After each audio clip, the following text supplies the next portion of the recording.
Today, I'm flying first class for the next 24 hours from London all the way to Hawaii.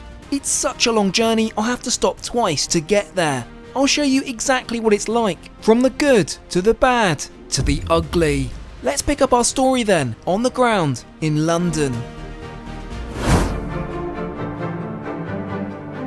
Well, hello there and welcome back to the channel. You join me here from a particularly cold UK where we begin our journey over to the US. And look who I'm joined by. Good morning. Hello Dad, how you doing? Yeah, good, thank you. Ready to get on a plane? Yeah, nice and early. Let's head inside Terminal 3 to check in for our flight. Oh, and can you keep a secret? Dad's always wanted to go to Hawaii, so I thought I'd surprise him on this trip. He thinks we're only going as far as California. So our first leg is with American, who offer a dedicated flagship first check-in area. With no queue at all, we're able to get everything sorted within minutes. It's not long before we're making our way through fast-track security. Now we've cleared security, it's time to check out the lounge. Most would assume American's flagship lounge is the obvious choice, but unfortunately that couldn't be further from the truth. It feels more like an overcrowded, dated waiting room, with a fairly underwhelming buffet. Not exactly what you would expect at this price point. Thankfully, our ticket also grants us access to the Qantas lounge, and this is far more like it, with a proper restaurant, inviting buffet, and a well-stocked bar. Naturally, we'll settle in with a freshly made specialty coffee.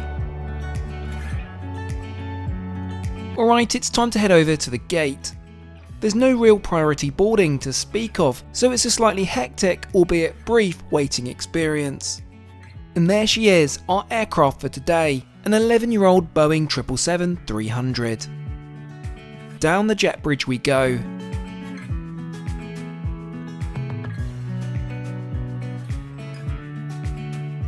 Before we take a proper look around, I'll pop my bag and coat up into the overhead locker and settle into seat 1J. We're promptly offered a pre-departure drink, and not long after, the safety video begins to screen. Let's fasten our seatbelts, ready for pushback.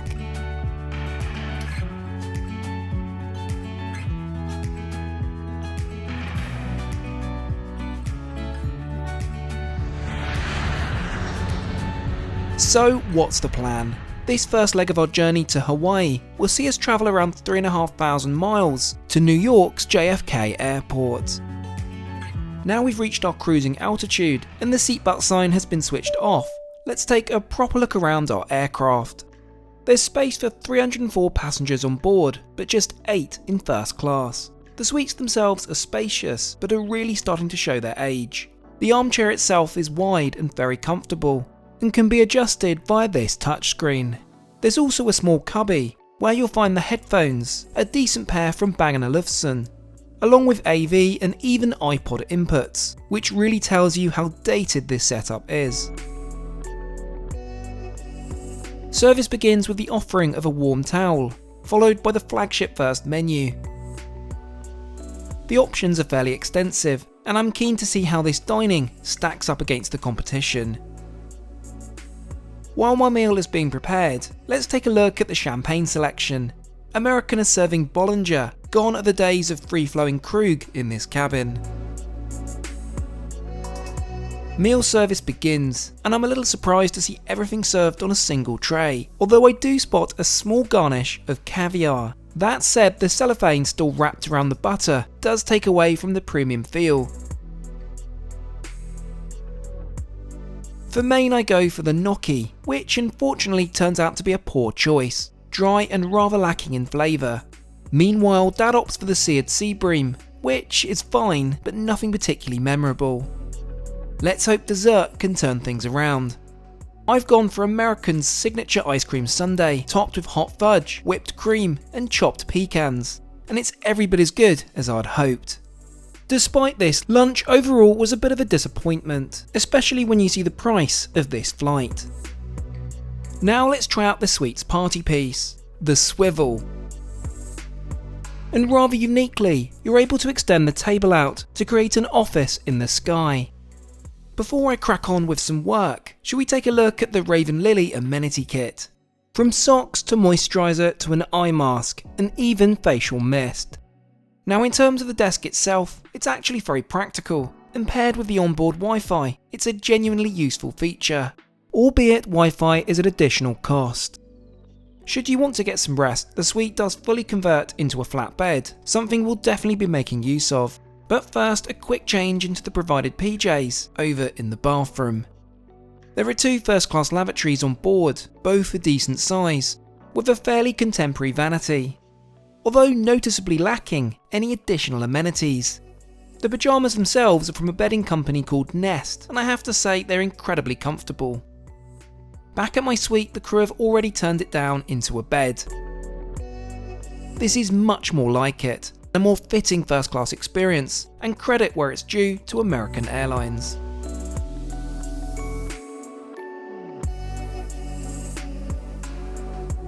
We're making our final approach into JFK.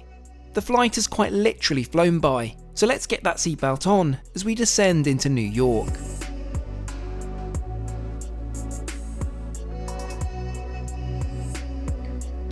Our first flight isn't until tomorrow morning, and while we could head into the city, I've got something a bit more fitting in mind. Of course, it has to be the TWA Hotel, set within the original TWA terminal.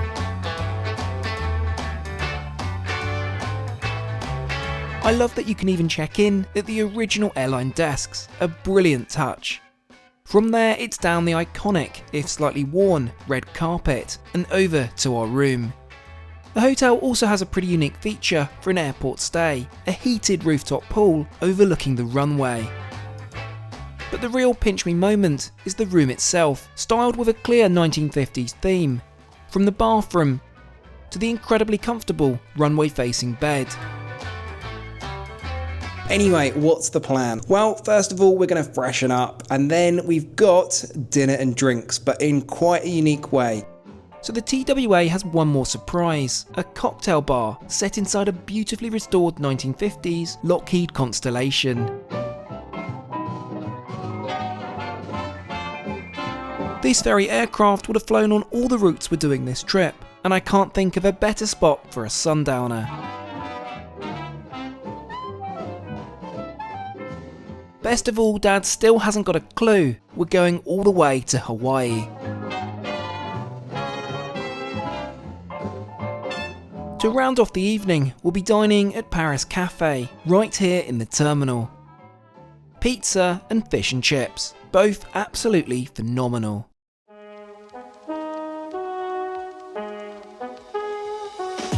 Good morning. It feels slightly surreal taking the lift down to, the present day. We step straight into the modern JetBlue concourse, and this is where our next flight is departing from. Formalities are handled efficiently, and within moments we've got our boarding passes in hand, ready to head through TSA. At the time of filming, JetBlue didn't offer any lounge access. However, in recent weeks, they've opened a rather swanky new space called Blue House. That said, reading the small print, we still wouldn't get access, which does feel like a bit of a miss. So with our tails between our legs, we make our way over to the gate. Boarding is efficient, with priority for Mint passengers. Whether I'm on a first-class flight or travelling across Europe, being able to run my business on the move has been seamless thanks to Odoo, an all-in-one management software. From website creation to invoicing, e-commerce and much more, Odoo's e-commerce app enables you to get started in no time. Using the website configurator guides you in just 4 steps. AI generates the structure of your website using the info previously provided. All you have to do is add content, using the intuitive drag and drop function to customize it. Next, you can quickly create products for your site. Enter the required information such as name, price, and your product is created. Customize your page by adding images, a description, and adjust the layout, adding content blocks. Now to set up your e-commerce, you'll need to enter your personal details, set up your shipping method and payment providers. And just like that, you can start making your first sales. Go check out Odoo today and launch your e-commerce for free with a lifetime free first app offer, including unlimited hosting, support, and a free custom domain name for 1 year. Using my link down in the description. I've booked us both into the Mint Studio, which are only available in row 1. We'll take a proper look around in just a moment, but first, time to get settled. We're just about to push back, so I'll get my seatbelt fastened as we ease away from the stand and onto the apron.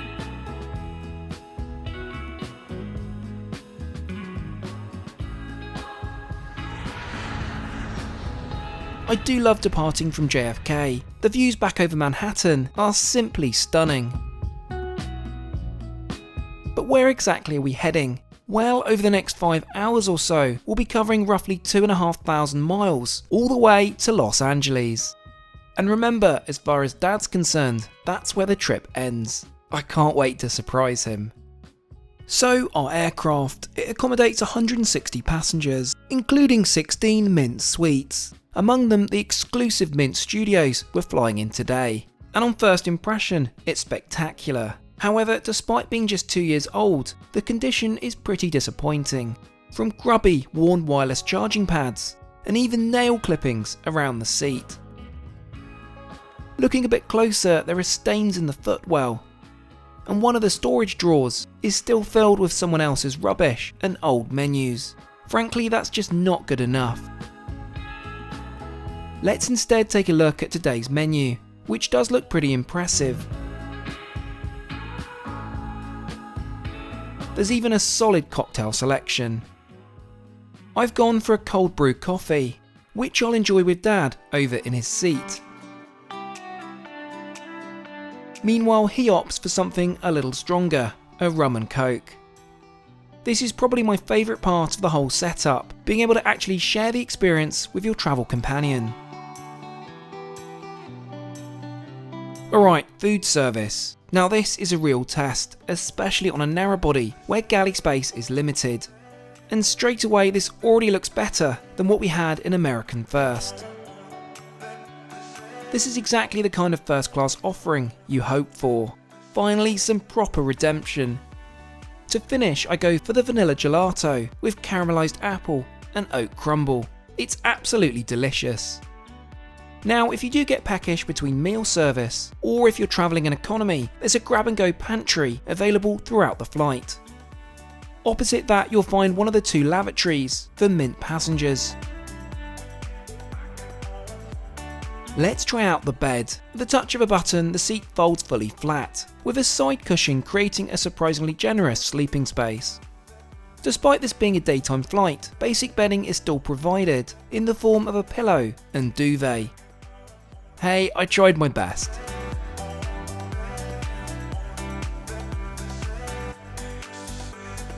Sadly, yet more dirt is revealed once the seat is fully reclined. Come on, JetBlue.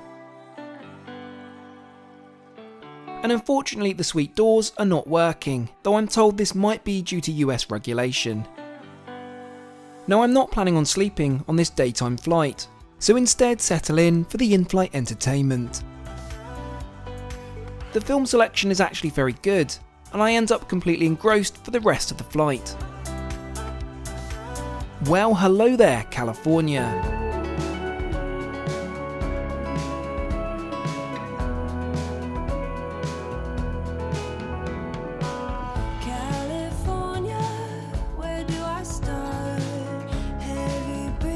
As much as I'd love to spend more time here, we do need to press on, this time by road, all part of keeping up the illusion and throwing Dad off the scent. Our flight to paradise won't be departing from here, instead we'll be heading down to San Diego, where we fly out tomorrow morning. Now comes the moment I've been waiting for all trip. Well, Dad, Yeah. I'm very happy to welcome you to California properly. Great. We made it. We have made it, although this is not the end of our trip. It feels like it is. I have a little surprise for you. Uh-oh. What do we have here, do you think? Your dirty washing. No, this is a Hawaiian shirt. Right. Because you are going to Hawaii in the morning.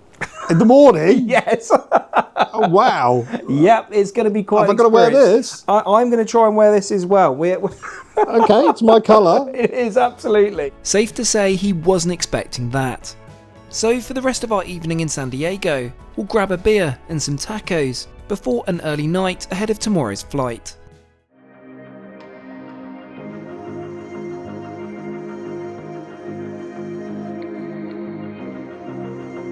Good morning from San Diego Airport. It's an early start, but we've got a spring in our step. Honolulu beckons. And what better way to fly to Hawaii than with Hawaiian Airlines?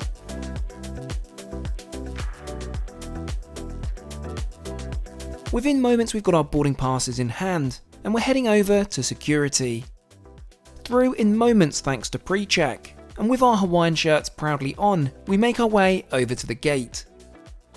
Boarding commences imminently, and within a few minutes we're walking down the jet bridge and spy our aircraft, a Lilo and Stitch themed Airbus A330. We're warmly greeted and directed over to the forward first class cabin. It's quite a unique product, only found on this aircraft, with 16 seats arranged in a 2-2-2 configuration, which I suppose makes sense, given this is very much a leisure route. Waiting at our seats are blankets and pillows, which I have to say look identical to the ones in economy. As we settle in, we're served a tropical welcome drink, in actual glassware may I add. It's not long before the safety video is run, and we're asked to fasten our seatbelts, ready for pushback.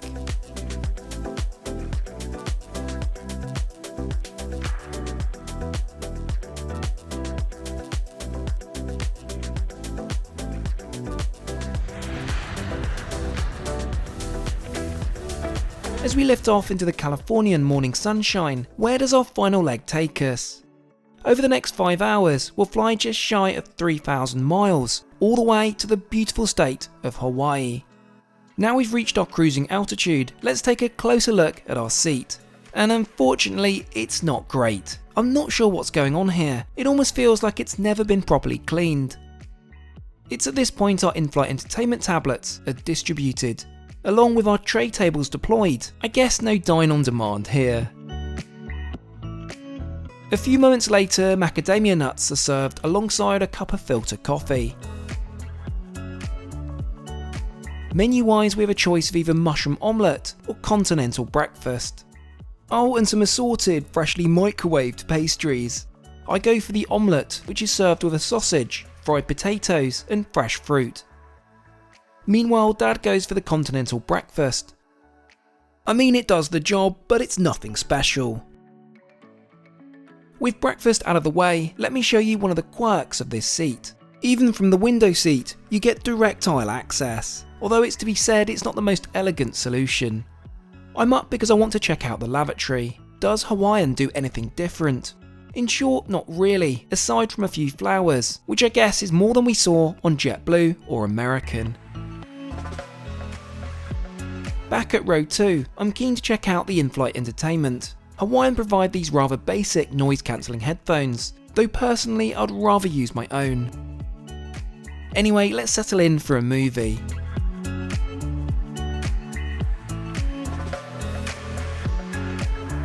If, like Dad, you'd rather get some rest, a simple slide of this dial reclines the seat into a fully flat bed. Would you believe we've begun our final approach? After nearly 24 hours of combined flying, the island of Oahu comes into view.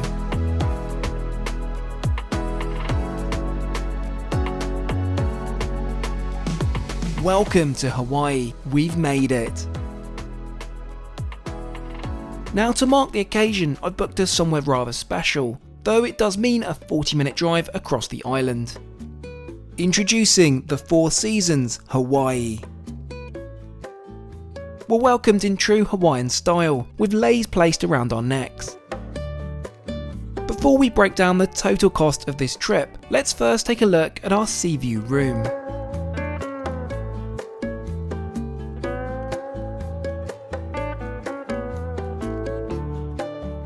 What a trip. I mean, you weren't expecting this when I said, let's go to California. No, you tricked me. I did indeed. But anyway, we're here now. We're going to have some Mai Tais in a little bit, relax on the beach. Oh, yes, please. Dad is certainly in his element. And as we wander the resort, what did all this cost? For the two of us, the American flight was $6,300, followed by JetBlue at $3,086, and finally Hawaiian for $4,047, giving a grand total of just under $13,500. And for that kind of money, you'd expect perfection, but as we've seen, that wasn't exactly the case. There's certainly a lot of room for improvement, and most definitely a deep clean of the aircraft. Anyway, thank you so much for watching, and I'll catch you all again next time.